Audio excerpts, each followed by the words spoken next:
Good morning, trainees. Welcome to Skills Development Training Center. This is TESDA Accredited Training Center and it was established on February 26, 2010.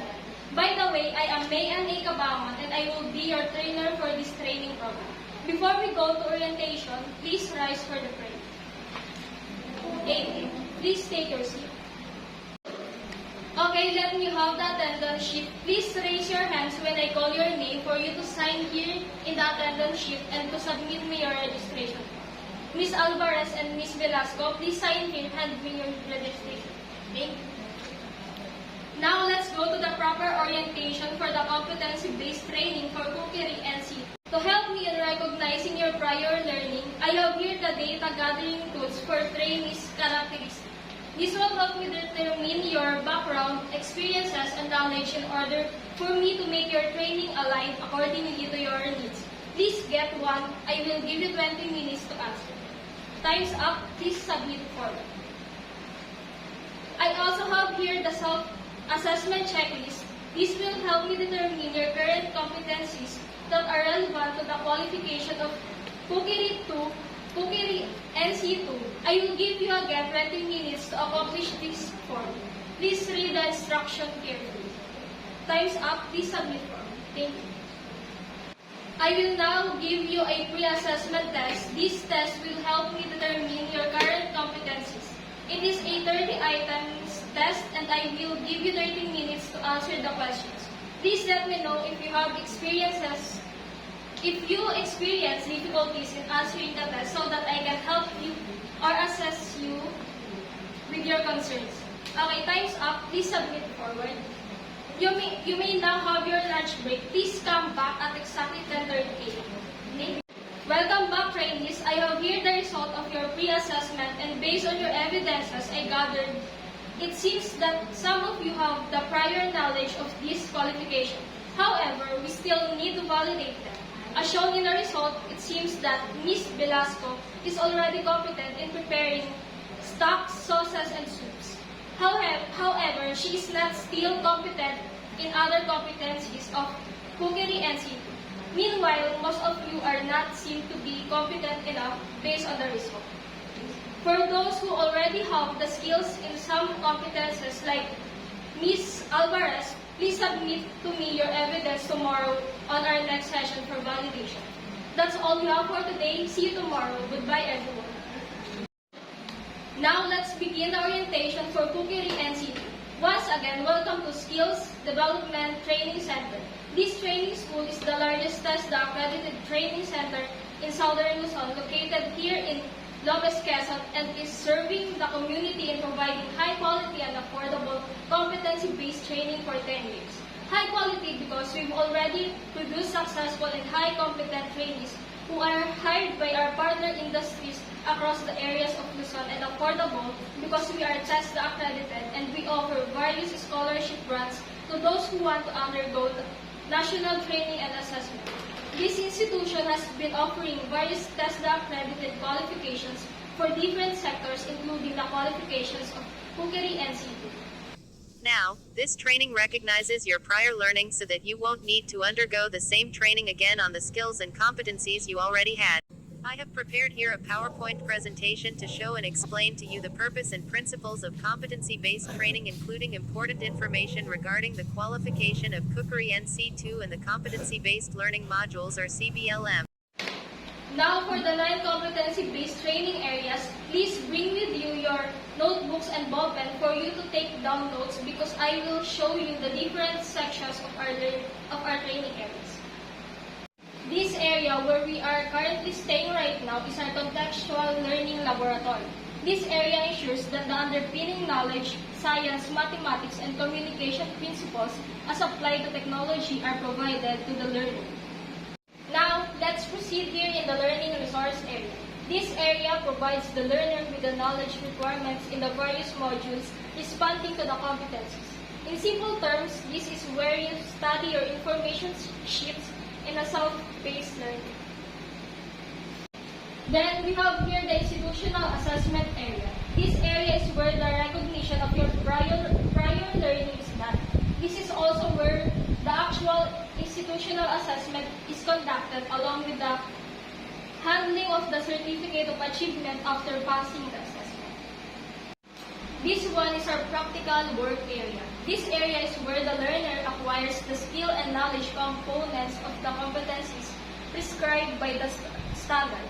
This area must be subdivided into workstations which are arranged according to hierarchy of competencies. Now we are here in the distance learning area. This area allows you to learn outside and away from this training institution at your own pace. Next is our quality control area. This is where various types of the tests are conducted to ensure quality assurance.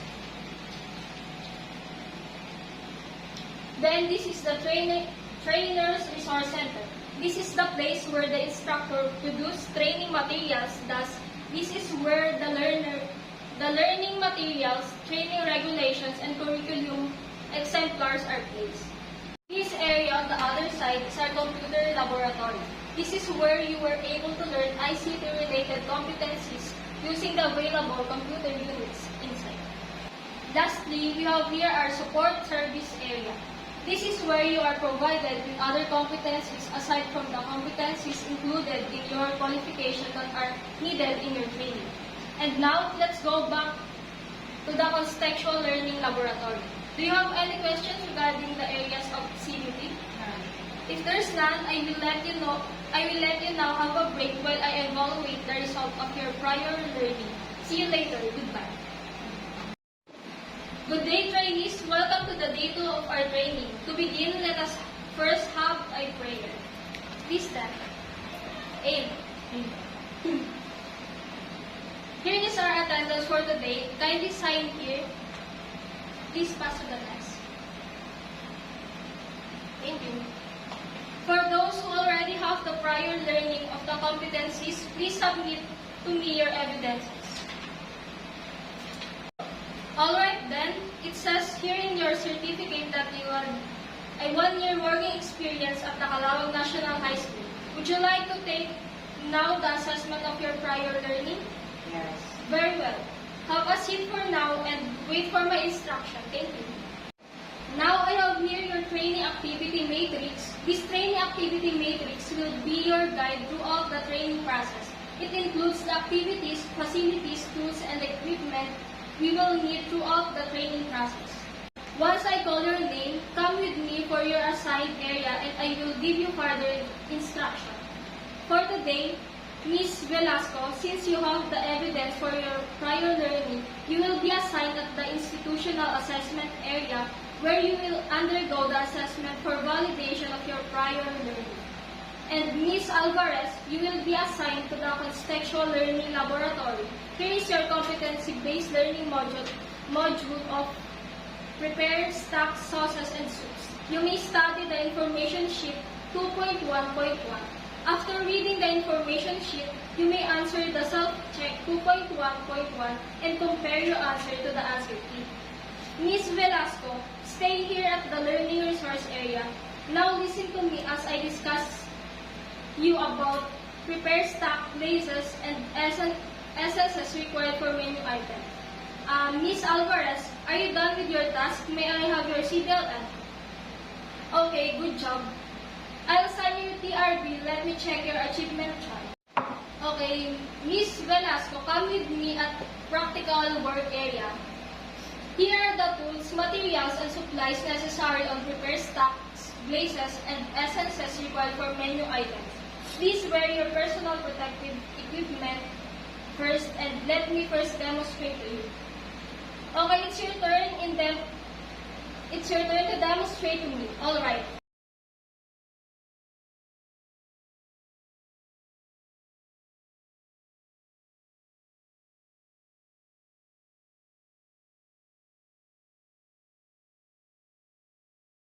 Alright, based on the performance criteria checklist, you were able to explain the different nature and handling requirements of each type of stacks.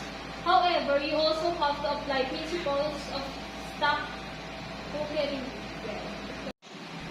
Ms. Alvarez, are you ready for the institutional assessment? So, given the tools and materials, you are required to prepare stack, blazes, and essences required for menu items. were given 40 minutes to finish the demonstration. Okay, you're now finished with the demo. Let me ask a few questions on your product. What is required to make a good quality stock? Okay. What is required in a good stock?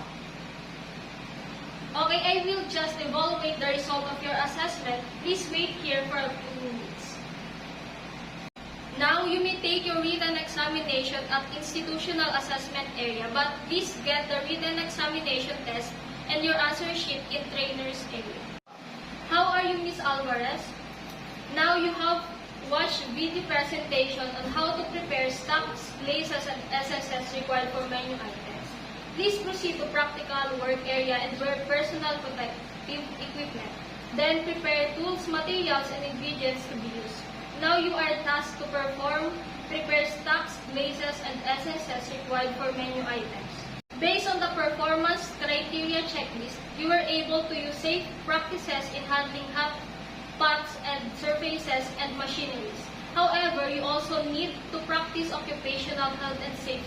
Let me give you more time to practice tomorrow. Meanwhile, you can bring the CPLM and read it again, or you can watch the video I uploaded in our website, and then tomorrow, when you are ready, we can proceed with the institutional assessment. Let me check your achievement chart for this. Are you done on your written examination? Yes. Now I will check it. You got a perfect score on your written examination. You also meet the required standard in preparing stocks, places, and SSS required for menu items. As a reminder, always bear in mind safety first in handling all equipment. Based on my assessment, you are competent in the unit of competency. Congratulations! May I have your TRB? Let me also mark your progress chart as you have finished all the learning outcomes in the unit of competency and you have completed all the core units. Come back to learning resource area for further instruction. Alvarez, are you done answering your post-test and evaluation form? Okay, since you are done to all competencies required in cookery and C2, be ready and prepare for national assessment. That's all for today. Thank you for a job well done. Goodbye. Alright then, since we are done with our institutional assessment, I want to congratulate everyone for a job well done. To those who passed the institutional assessment, I now conclude that you are already competent in the qualification of cookery and C2, and I recommend you to undergo the national assessment. To those who failed to pass the institutional assessment, you should not worry because you may still apply for reassessment for you to be able to qualify for the national assessment. Before we end, I have here the training evaluation form. This form will help me to improve or enhance the training and the activities of the training. Please accomplish this form in 20 minutes. Are you finished? Please pass. Once again, I would like to congratulate everyone. Good luck on your national assessment. Goodbye. Thank you.